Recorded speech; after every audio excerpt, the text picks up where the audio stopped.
Hello, and thank you for tuning in for the San Francisco Bay Area Economic and Housing Market Update for the week of June 3rd, 2020. My name is Jordan Levine, Deputy Chief Economist here at the California Association of Realtors.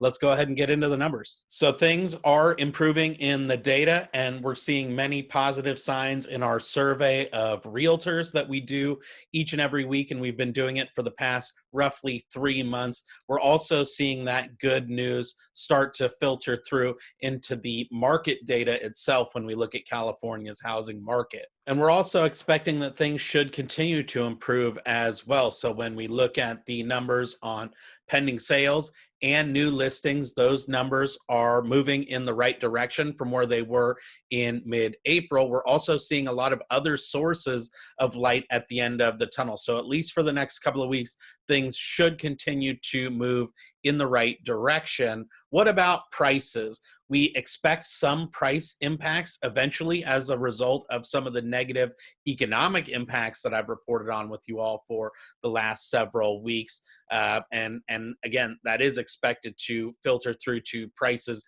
but with a lagged effect.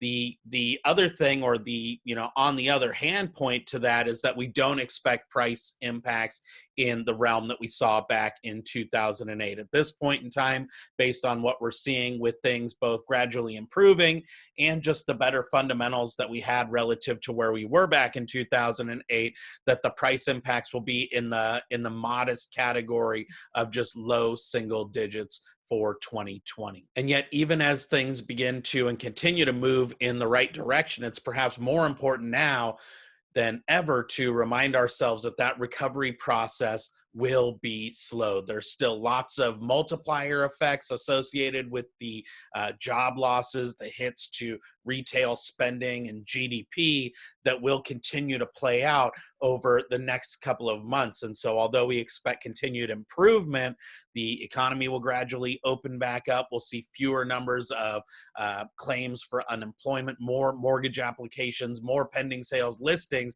It's going to take a lot longer than many folks are hoping to get back to something that looks like quote unquote normal. In fact, most forecasters don't see us getting back to those long run trend lines until at least 2021, midway through the year. And I think that's a reasonable expectation.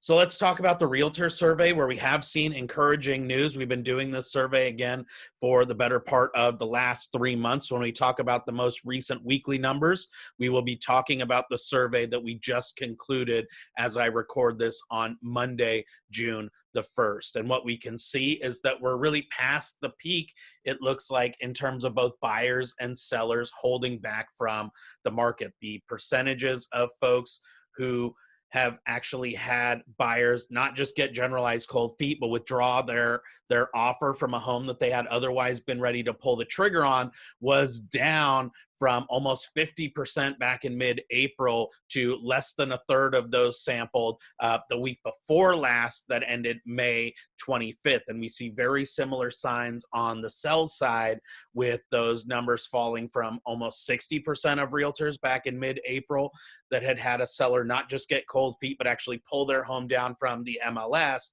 And those numbers have fallen consistently over the last 5 to 6 weeks to less than 50% of realtors that we spoke to again 2 weeks ago. We converted this over into a more weekly focused survey. So instead of asking cumulatively since the beginning of coronavirus, asking more about just what happened to you over the last week in your business. And we see that the percentage of realtors who have had a buyer withdraw the offer then falls to less than 10% of the market. And similarly, on the sell side, we see those numbers drop off to less than 1 out of 4 sellers have actually pulled a home down. And we will continue to monitor this over time as we move forward on a weekly basis. What's interesting is that you still see the sell side impacted more heavily than the buy side. And I think that still means that inventory will remain relatively tight.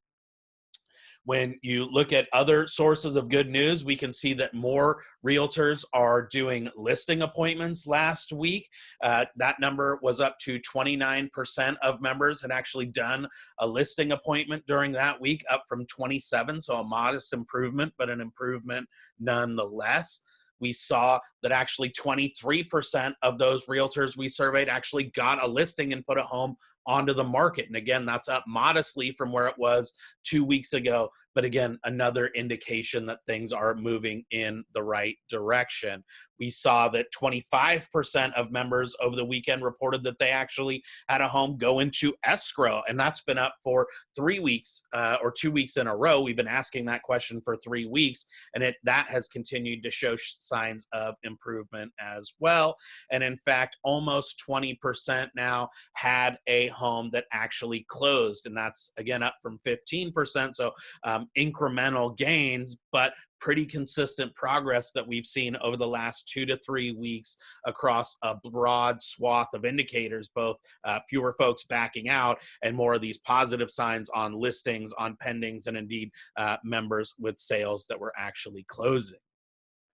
We also looked at the market data, and this stuff is showing up in the MLS as well. When we talk about the most recent week here, we will be talking about the week that ended Friday, May 29th. Of course, closed sales have actually started to find a bottom. So when you look at the number of closed sales in the Bay Area, we did have a bit of a pullback during week 22, but that is largely owing to this holiday weekend that we had for Memorial Day, where we had one less day to get those transactions closed. But in fact, if you go back over the last couple of weeks, the first 3 weeks of May, we've seen that the decline in closed sales decelerated. And actually, we even had a couple of weeks of increase right up to the Memorial Day weekend. And so we are seeing those signs of a bottom in closed sales that realtors are reporting on in the weekly survey data. And we're seeing a lot of other sources of light at the end of the tunnel. It's not just in terms of our realtor survey or the closed sales that we dug out of the MLS last week.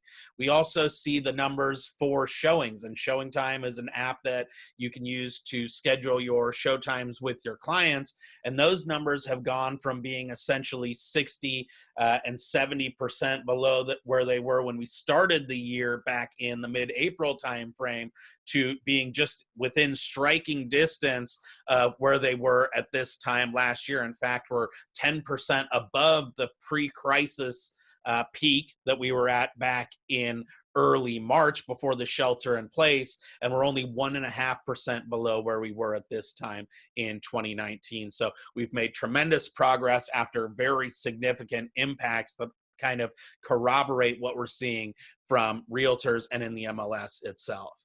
We also see these numbers in the jobless claims, right? We've gone from a point in time where we are adding almost 7 million people to the unemployment roll weekly, down to just 2.1 million in the most recent data. That's still a significantly elevated number of folks actually having to file for unemployment. But again, you can see that this number is also trending in the right direction.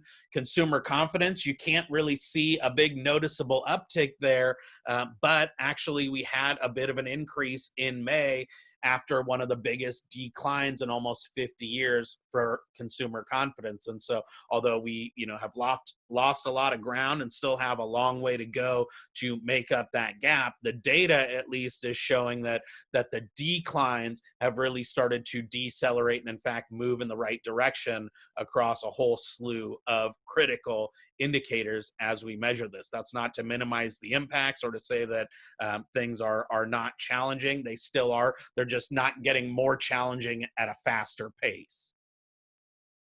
And indeed, when you take it a little bit closer to home and look at new mortgage applications, we're actually on our 6th week in a row nationwide of increased mortgage applications. In fact, last week's number was the first time, and you can see this on the right-hand side, where we surpassed the 2019 levels of mortgage applications. And that is, again, the first time that we've seen that kind of an increase overall since before the coronavirus outbreak really started to take hold with the shelter in place impacts. Here in California, things are actually growing at an even faster clip than what you see in the rest of the United States.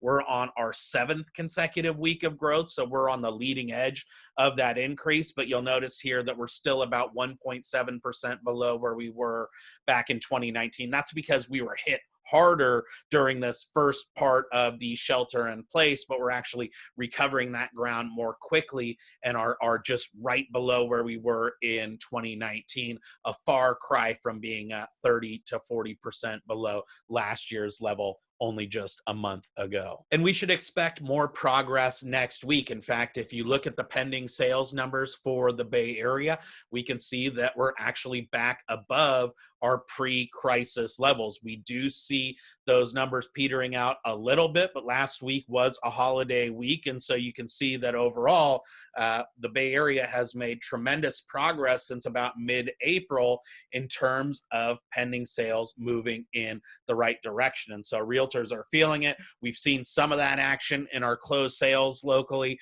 and we see that the pending numbers still continue to look good. And so we should expect things to continue to improve here in the Bay Area. The problem being, though, is that the listing side has not risen to meet that challenge. In fact, if you look at the Bay Area, I would argue that this is one area that we have seen things get back to normal. We made tremendous progress after the mid-April kind of severity was really in full force, and we got about 4 or 5 weeks of growth there through the beginning of May. But what you can see here is that, yes, the number of new listings was down last week, largely probably due to that holiday weekend. But even before that, you could see that 3 weeks prior, we've had minimal or declining numbers of homes going on to the MLS. So we're seeing that demand side of the equation ramp back up, but as is typical in California overall, but also particularly in the Bay Area, that the supply numbers are not rising to meet that uptick in demand. And so again,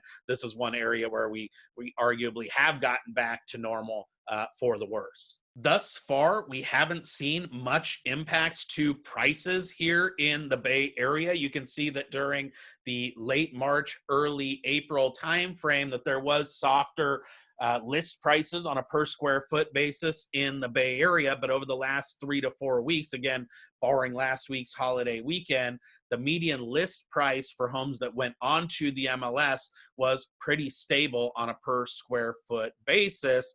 And we see a similar story in closed sale prices. In fact, last week, even with the holiday weekend, we've had a couple of weeks in a row where we were at pre-crisis levels of median closed prices on a per square foot basis in the Bay Area. And so, we see fairly consistent prices and yet a gap in expectations, because when we ask realtors if they have had clients throughout or since coronavirus who have lowered prices on a listing in order to attract buyers, we're only seeing about 29 to 30% of realtors report that they've had clients actually do that. And yet when we ask realtors if they have buyers that are expecting lower home prices now, those numbers are consistently in the 75, 80, 90% range. And so there is this gap in expectations out there where, at least on the part of buyers, they're looking for lower prices. And we're going to continue to monitor this to see how that gap really gets resolved. So we converted those questions over into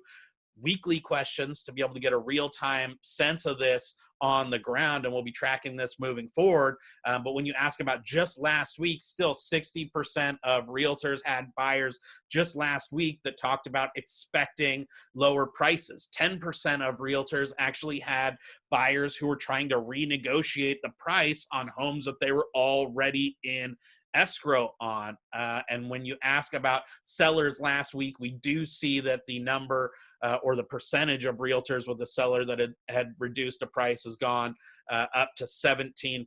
So we're going to, as compared to roughly 30% over the entire time frame since the beginning of coronavirus, 17% last week is large relative to that. And so we're going to continue to monitor this to see how the price expectations gap plays itself out.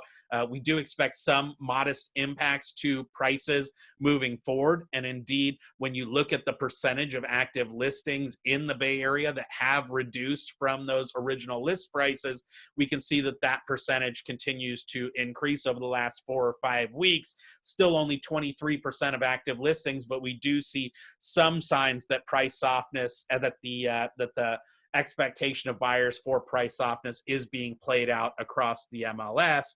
We see a similar trend in terms of closed sales. We're now 43% of closings as of last week were at prices below the original list price. We're not expecting deep impacts to prices. We have a fundamentally different economy than we had back in 2008, but we do expect some modest single-digit impacts to prices.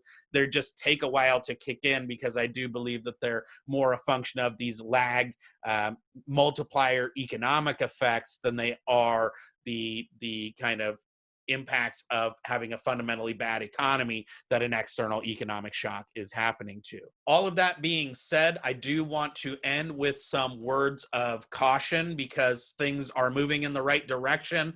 We've seen more positive news than negative news of late, and yet the recovery is going to take some time, especially to get back to that quote unquote normal level or those long run trend lines that we were at before. And so I want to take this opportunity to throw a bit of a wet blanket on the mostly otherwise positive news that I've been able to share with you this week so that we do have realistic expectations, at least for the next couple of months. And first and foremost, are those 40 million jobs that we have lost up till this point? We'll get new numbers in a few days, and I do expect that the number of folks applying for unemployment insurance will continue to trend downward, and yet we have over 40 million people in this country that have lost their jobs over just the last 2.5 or so months, and that is going to take a while, for the full implications of those effects to play themselves out. People had savings, they had government assistance that we could fall back on to mute some of the immediate blow, but this will continue to have ramifications for retail spending, people who are able to jump back into the housing market or make rent payments, bankruptcies, etc. And so even though these unemployment numbers move in the right direction, they will still continue to weigh heavily on our ability to recover, even as they also get better simultaneously. The other thing is, even if you only count just these 5 sectors that I'm showing you here, they account for more than half of all the 20 million or so non-farm jobs that we've lost. And so even if this 9.5 million bucket are purely driven just by the macro economy, and as things start to open up, those 9.5 million jobs come right back.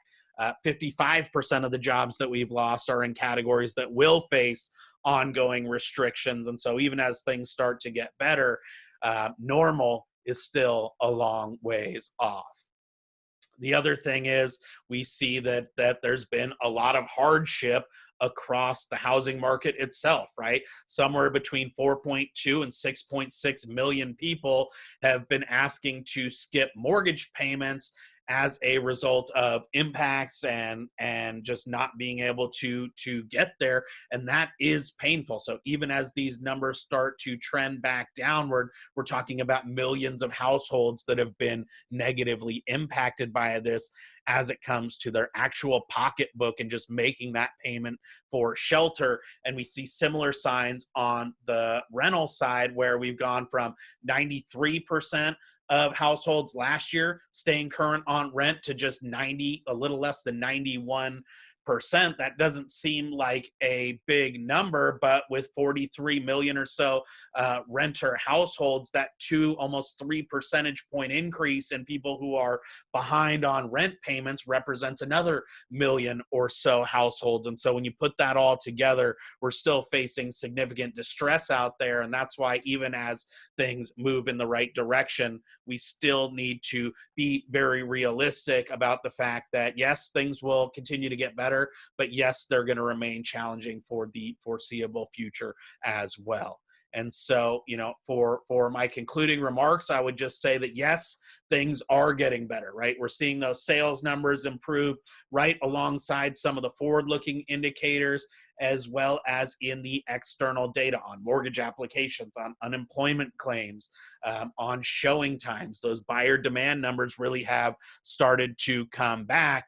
But no, it is not time to celebrate. In fact, as I showed you, particularly when it comes to housing supply here in California, that the recent rebound we've seen on the demand side is being met with a rebound on the supply side that's really starting to lose steam and peter out. And so in some ways, we're back to our age-old problem that we've had in California, the Bay Area, Southern California, you name it, where we've got more demand for housing than we've got available supply, and that is ultimately going to hold back the market as well.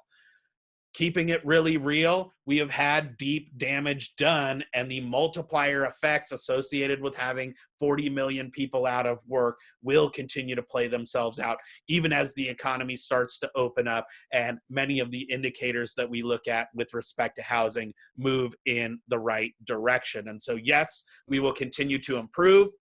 Yes, we can be hopeful, but yes, the recovery is also going to be very slow. And of course, COVID-19 remains the wild card. And if we do have a second wave in the fall, then we'll have to come back and revise the more optimistic outlook that we have for you here today. So my message is to be encouraged. Things are moving in the right direction, but also expect it to remain tough because there's been a lot of damage done that will take time to work through. Thank you so much for joining me for this update. We will be back in a couple of weeks. Feel free to leave us comments and let us know how we can be more valuable in these analyses. And until then, stay safe, and we'll see you on the next one.